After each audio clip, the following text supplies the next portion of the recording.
Two things to start out with on this video. One, yes, I am filming a video in my bra and underwear. Two, I don't care because it's freaking hot in this house.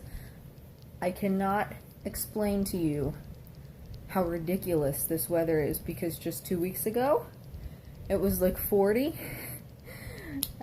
maybe 50 on a good day, and now it's all of a sudden like 85 degrees out, and it's only just barely the second week of April. I don't know how to wrap my mind around this because it's only the freaking second week of April and I'm supposed to be due the second week of May. Like, if it's this hot now, I can't even. It cannot be. What? Oh. Don't mind me. I looked down in the little bottom hand corner of my screen and I have a Facebook message, but that's gonna have to wait for a second. No, it cannot be this hot when I go in to deliver this child. I'm gonna scream. I'm gonna be in a cold jacuzzi tub delivering this child because I can't with this heat. But yes, I am in my bra and undies. I never thought I'd film a video in my bra and underwear before because I just thought it was too revealing and too inappropriate. But now, oddly enough, because I'm pregnant, I feel like it's less sexual and less inappropriate. Am I weird? Maybe.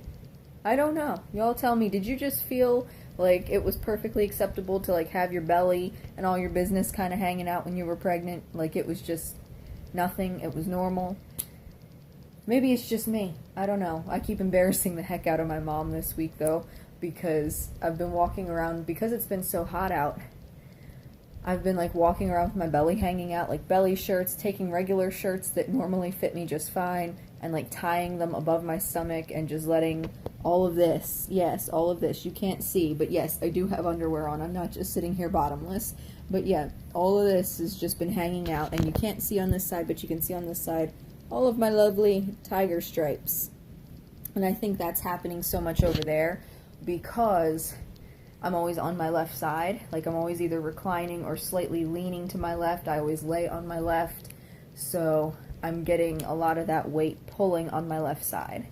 So most of my tiger stripes are going to be on my left. And I'm okay with that. I'm trying to think what has updated this week. I went for my 34-week appointment and everything was cool, everything was good, baby was measuring good, or should I say my belly was measuring good, was measuring perfectly at 34 centimeters. If you don't know, or you're new to pregnancy, or you're not pregnant, you've never been pregnant before, you've never known a pregnant person, anything of that nature, I think at about 28 weeks is when they start. They measure you from your pubic bone up to the top of your uterus, and that's called your fundal height. And what that is supposed to, the way that they calculate what's normal, it's supposed to be within 3 centimeters of how many weeks you are, but in centimeters. Does that make sense? So like if you're 28 weeks, anything between 25 and 28, 29, 30, 31. I'm terrible at math. Give me a second here. Anything between 25 and 31 centimeters is okay. 28 would be ideal, though, if you're at 28 weeks. So I was measuring 34 centimeters.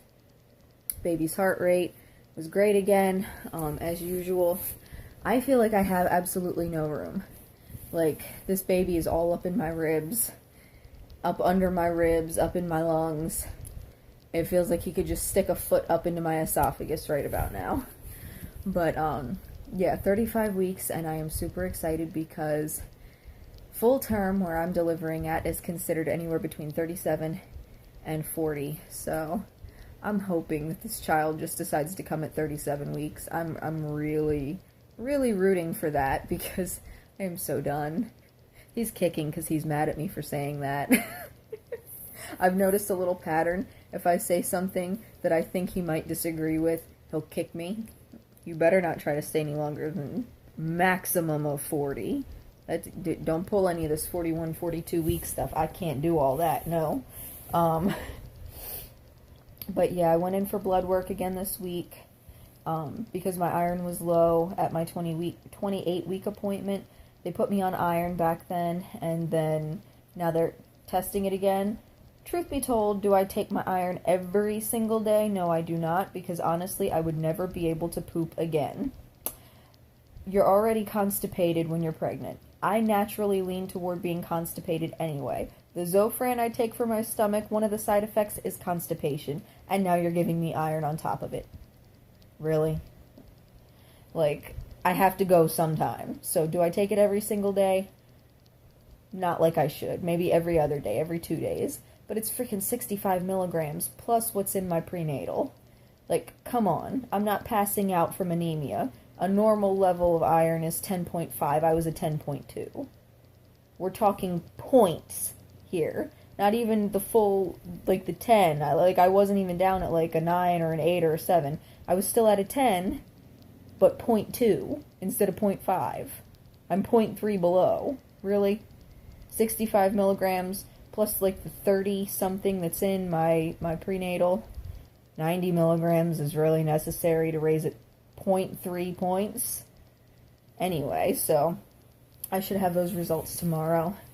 And hopefully everything's A-okay with that, because if not, they might not be able to deliver me at the birth center. I might have to go down the street to the hospital, which I really don't want to do. Because that means continuous monitoring and freaking IVs and all that shit that I don't feel like dealing with. So hopefully everything's good. Y'all keep your fingers crossed for me. I'm talking really, really fast. I don't know why. Maybe it's the heat that's, like, energizing me, but it's so freaking hot. And I hate to run the air conditioning when it's April. Like, come on. We're not in sunny California. This is not Palm Springs, Florida. Is Palm Springs even in Florida, or is it in California? God help me. I don't even know. They're both sunny places. I always get the towns that are in both of them mixed up with each other, because honestly, to me, they look a lot alike. From what I hear, one's a dry heat, one's a wet heat. I don't know. Wouldn't know. Haven't been to either one of them. Would love to go someday.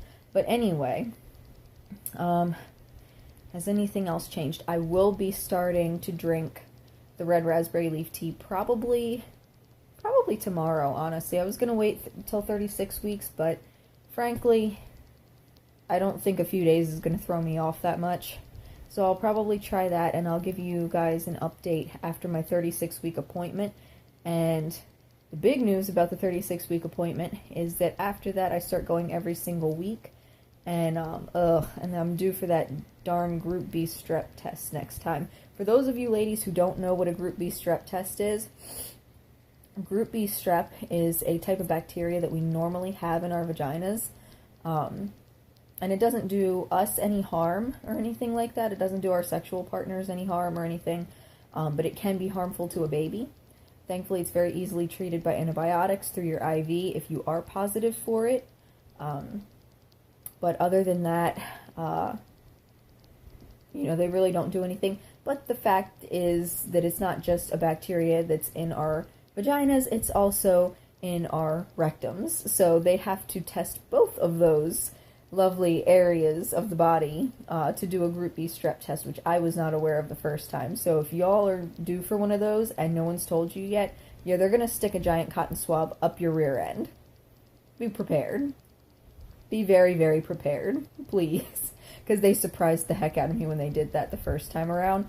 This time, I'm not, so, I won't be so thrown by it because I know what to expect, but it's just still, y'all should just warn people that that's a vaginal and a rectal swab.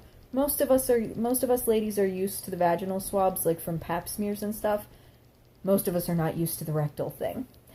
Anyway, so there's that coming up next week, but after that, my appointments become every single week. They'll be checking for cervical dilation. I'll be keeping my eye out for losing my mucus plug.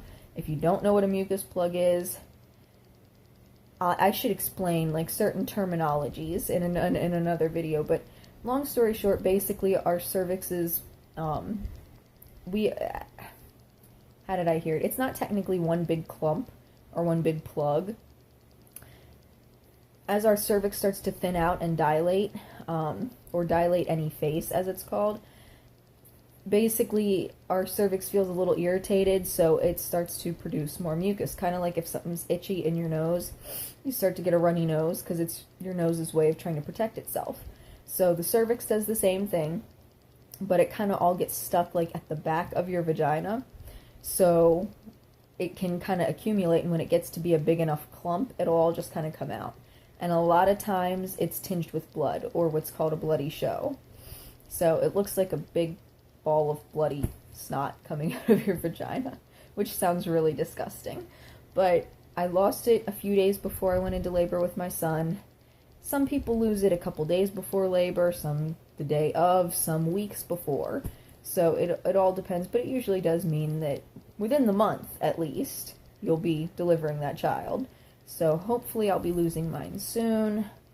A lot of people have been telling me I look like I dropped. You guys let me know, though. Because, like, I can't quite, like, from other videos to now, does it look to you guys like I've dropped? I don't know. Because I still feel him, like I said, all up in my lungs. But I do feel the pelvic pressure, too. Which my doctor said, well, my midwife said, is very common with your second child. You feel more pelvic pressure in general. So, I don't know. You all tell me in the comments. Does it look like I've dropped yet? But yeah, I think I about covered everything, and I think this is a record for a pregnancy update for me. It's only like almost 12 minutes.